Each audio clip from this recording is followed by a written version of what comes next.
Welcome to Cheater Confessions. Let's dive into today's story. 15 years of marriage builds a rhythm you don't even notice anymore. Every move, every conversation, every morning routine becomes second nature, almost like breathing. That Tuesday morning felt no different. I was by the stove cooking eggs while Ashley prepared Ava's lunch and reminded Noah to put on his shoes. The same familiar background noise of our mornings filled the house. Ashley looked tired, though she tried to hide it behind her usual composure. She'd been working long hours lately, handling a big museum renovation project for her firm, her most important one yet. She wore her dedication like an invisible medal.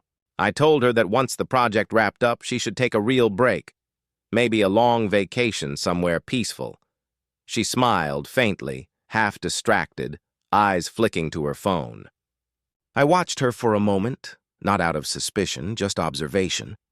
There was a time she'd hum in the mornings, teasing me about my famous burnt toast. Lately, her laughter had started to sound rehearsed, as if she laughed for the kids, not because she wanted to. A subtle shift only someone who'd known her for years would catch. She mentioned a delivery crew would be coming by later to drop off supplies for the renovation. She'd even set up a temporary guest code for the smart lock in case she wasn't home. It seemed practical, and I didn't think twice about it. Breakfast carried on in its usual chaos. Ava rushing to finish a forgotten science project, Noah trying to convince me that brushing teeth twice a day was unfair child labor. I laughed, handed him his backpack, and kissed them both goodbye. Ashley lingered for a moment longer. She reached over to fix my collar, something she used to do every morning, then smiled softly and said, "Don't forget your 9 o'clock meeting." Everything about her tone and face seemed perfectly normal. But as I walked to my car, I saw her through the window, staring at her phone again, her expression unreadable. I brushed it off. Marriage has quiet days and busy ones. That morning felt like any other. Only later would I realize it was the last normal morning before everything unraveled. That Thursday, I left home in a hurry for a client meeting across town. Halfway there, I realized I'd forgotten the folder with project estimates. Around 10 a.m., I turned back to grab it. The house was empty. Ashley had left early for a site inspection. As I passed through the kitchen, I noticed her tablet open on the counter. On the screen was an email receipt. Hotel Serenity, Lakeside Branch. Dinner for 2. The timestamp read Tuesday night, the same night she claimed she'd been working late. My first feeling wasn't anger, it was confusion. I double-checked the date, the total, the name. Nothing fancy, but not business either. The sender's name read Thomas. The subject line said, "Thank you for last night." I froze. My hand hovered over the screen, torn between closing it and reading more. After a long minute, I shut it off. I didn't want to be the kind of person who snoops. Maybe it was just a client dinner. Maybe it was nothing. That evening, Ashley was all smiles at dinner, chatting about lighting designs and flooring samples. Her laughter sounded real this time. For a moment, I almost believed it. After putting the kids to bed, she came downstairs and I noticed her smartwatch sitting dead on the counter. I plugged it in, and as it powered up, a message appeared before fading away. "Can't wait to see you again. T." I stared at that tiny glowing screen, watching the message disappear as the watch locked. When she came back down, I casually asked, "How was the inspection?" "Long but good," she replied easily. "The client loved our ideas." Her voice didn't shake. She smiled like nothing was wrong. I forced a small smile back. That night, as we lay in bed, her soft breathing beside me, I stared at the ceiling, one question echoing in my mind. What if this isn't all in my head? 2 days later, I decided to find out. Not because I wanted to catch her, but because I needed peace. Saturday morning, while Ashley took Ava to her art class, I opened the Smart Lock app on my phone. The temporary guest code she'd created had been used twice. That week, once on Tuesday at 8:15 a.m. and again on Friday at 8:30 a.m. Both times, right? After I'd left for work, a cold certainty settled inside me. I didn't yell or break anything. I just knew. That afternoon, Ashley told me she had to meet a supplier for quick measurements at a cafe near her office. I said I'd be working late and wouldn't be home until after 7. She seemed relieved. Instead, I wrapped up early and drove toward her office.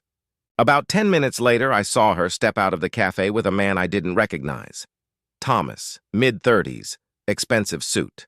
Confident in a way that drew attention, she laughed at something he said and gently touched his arm. Naturally, like it wasn't the first time. Then they got into his car and drove off together. I sat there for a full minute staring before starting my engine. No confrontation, no shouting. I drove home quietly, printed out the hotel receipt from her tablet, and saved screenshots of the lock entries. It wasn't about revenge anymore. It was about truth. That night, after dinner, I waited until the kids were asleep. Ashley came downstairs in a sweatshirt, unaware that I already knew. I spoke her name once. Calm, steady, not angry. Who's Thomas? Her head snapped up. A contractor, she said quickly. He's helping with the museum project. Why do you ask? I didn't answer. I simply slid the printed email across the table toward her. Her hands trembled as her eyes moved over the words. Ashley, I said quietly, I don't want an excuse. I want the truth. She lowered her gaze. Tears gathered before she even spoke. I didn't plan it, Arnold. It just happened. I was lonely. I didn't mean for it to go that far. It's been about 6 months, but it's over now. 6 months. Half a year of lies wrapped in smiles and routine. I stood, keeping my voice low. If you've already ended it, good. But you're not staying here tonight. Her face went blank with disbelief. What do you mean? I said evenly. You can love me from somewhere else. She froze, as if the words hadn't registered. Arnold, please don't do this. Just listen to me. I have, I replied, for the last 6 months, without even knowing it. Her tears came harder then. Not the kind people fake, but the silent kind that fall and hit the table. It's not what you think. It's over. I made a mistake. I didn't want to hurt you. You didn't want to hurt me, I said softly. But you did. You didn't want to destroy this family either. But that's already happened. I kept my tone calm, steady. You have 1 hour. Pack your things and go. Her lips parted, but no sound came. Arnold, please think about the kids. I am, I said. That's exactly why you're leaving tonight. She followed me upstairs, pleading, trying to reach for my arm. I didn't jerk away, just moved enough to stop her touch. I opened the closet, pulled out one of her suitcases and placed it on the bed. Take what you need, I said quietly. I'll explain things to Ava and Noah. She sank onto the edge of the mattress, tears streaking her face. What do I tell them? The truth, I said coldly, if you still remember what that sounds like. For a while, she folded clothes mechanically, pausing to wipe her eyes. I couldn't stay in the room anymore. I went downstairs, needing air. 20 minutes later, Ava walked into the kitchen, her little brow furrowed. Why is Mom crying? She asked softly. I knelt beside her. Sometimes adults make choices that hurt the people they love, I said. Mom just needs a little time away, okay? But you and Noah, you're safe. That won't change. She nodded slowly, sensing more than I said, but choosing not to ask. When Ashley finally came downstairs, suitcase in hand, her face was pale and drained. She stopped near the door, looking at me one last time. Is this really what you want? I met her eyes. No, Ashley, but it's what your choices left me with. She hesitated, lips trembling, then turned and walked out. The door closed softly behind her. That night, for the first time in 15 years, I lay in bed alone. The silence didn't ache. It just felt final, like a story ending with a period instead of a question mark. Days blurred together after that. The kids adjusted faster than I expected.